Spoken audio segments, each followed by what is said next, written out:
Bapak, Ibu, dan saudaraku yang dikasihi dan yang mengasihi Tuhan Yesus Kristus, Salam. Kita kembali lagi dalam acara Sapaan Rohani GKJ Cakraningrat. Namun sebelum kita merenungkan firman Tuhan, marilah kita siapkan hati kita masing-masing di dalam doa. Mari kita berdoa. Bapa di dalam surga, Bapa yang kami kenal di dalam nama Tuhan Yesus Kristus, kembali kami menghadap kehadirat-Mu Tuhan, mengucap syukur atas berkat dan kasih anugerah-Mu dalam setiap kehidupan kami, sehingga kami senantiasa tidak pernah kekurangan. Dan pada hari ini Tuhan, kami mau belajar tentang firman-Mu. Kami mau belajar tentang keikhlasan. Oleh karena itu Tuhan, buka hati dan pikiran kami masing-masing, agar kami semua dapat mengerti dengan benar dan nantinya dapat kami lakukan dalam kehidupan nyata dimanapun Engkau menempatkan kami. Karena kami tahu Tuhan, bahwa semua yang kami miliki merupakan pemberian-Mu. Tanpa kemurahan-Mu Tuhan, kami tidak punya apa-apa. Tanpa kemurahan-Mu Tuhan, kami tidak bisa berbuat apa-apa. Oleh karena itu Tuhan, ajar kami untuk bisa membantu sesama kami yang sedang kekurangan dengan ikhlas dan juga dengan ketulusan hati. Dan kami mau serahkan acara sapaan rohani pada hari ini ke dalam tangan kuasa-Mu. Dan di dalam nama Tuhan Yesus Kristus kami sudah berdoa dan mengucap syukur. Haleluya. Amin. Firman Tuhan yang hendak kita renungkan pada hari ini kita ambil dari 2 Korintus 8 ayat yang ke-12 sampai dengan yang ke-15. Demikian firman Tuhan. Sebab jika kamu rela untuk memberi, maka pemberianmu akan diterima. Kalau pemberianmu itu berdasarkan apa yang ada padamu, bukan berdasarkan apa yang tidak ada padamu. Sebab kamu dibebani bukanlah supaya orang-orang lain mendapat keringanan, tetapi supaya ada keseimbangan. Maka hendaklah sekarang ini kelebihan kamu mencukupkan kekurangan mereka, agar kelebihan mereka kemudian mencukupkan kekurangan kamu, supaya ada keseimbangan. Seperti ada tertulis, orang yang mengumpulkan banyak tidak kelebihan, dan orang yang mengumpulkan sedikit tidak kekurangan. Bapak, Ibu, dan saudaraku yang dikasihi dan yang mengasihi Tuhan Yesus Kristus, renungan sapaan rohani pada hari ini kami beri tema ujian keikhlasan.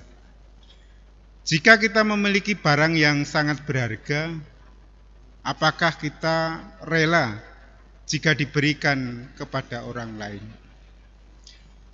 Seringkali kita menjadi ragu, bahkan enggan untuk memberikannya. Sesuatu yang sangat berharga memang sulit untuk dilepaskan begitu saja. Karena apa? Karena ada rasa cinta. Karena ada keterikatan yang mengikat pada sesuatu yang berharga itu. Sesuatu yang berharga bisa dalam bentuk benda maupun dalam bentuk orang yang kita cintai. Misalnya keluarga, sahabat merupakan orang-orang yang berharga dalam kehidupan kita. Dan sesuatu yang berharga dalam bentuk benda, misalnya kendaraan, mobil, rumah, perhiasan, dan lain sebagainya. Semuanya itu memang sulit untuk dilepaskan dalam kehidupan kita. Namun kita harus menyadari bahwa segala sesuatu di dalam kehidupan ini semuanya bersifat fana. Oleh karena itu, ada saatnya kita harus mengikhlaskan apa yang berharga itu untuk kita lepaskan. Dalam bacaan kita hari ini mengajarkan kepada kita tentang tindakan merelakan segala sesuatu yang kita miliki untuk kepentingan yang lebih luas. Bapak, Ibu, dan saudaraku yang dikasihi dan yang mengasihi Tuhan Yesus Kristus, keikhlasan dalam hal memberi merupakan panggilan hidup orang percaya. Surat Rasul Paulus kepada jemaat di Korintus mengajarkan kepada kita bahwa memberi dengan ikhlas akan mendatangkan kebaikan dan juga keseimbangan bagi sesama. Rasul Paulus mengajak jemaat di Korintus untuk ikut ambil bagian dalam pelayanan kasih dengan mengumpulkan dana bagi jemaat di Yudea.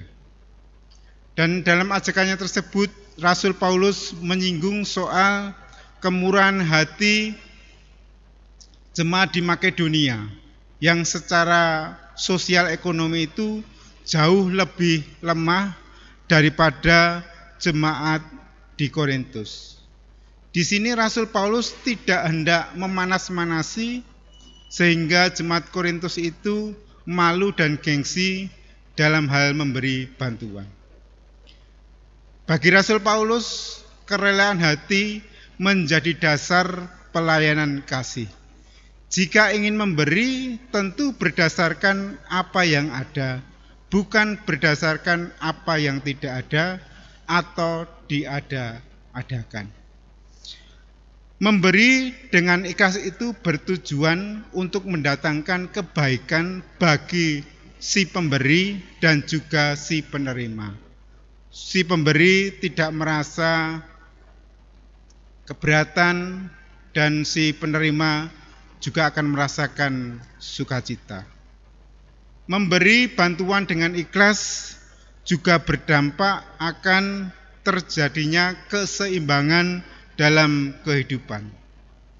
Dalam suratnya Rasul Paulus juga menyinggung bahwa bantuan jemaat di Korintus itu tidak untuk meringankan beban jemaat di Yudea, melainkan supaya ada keseimbangan.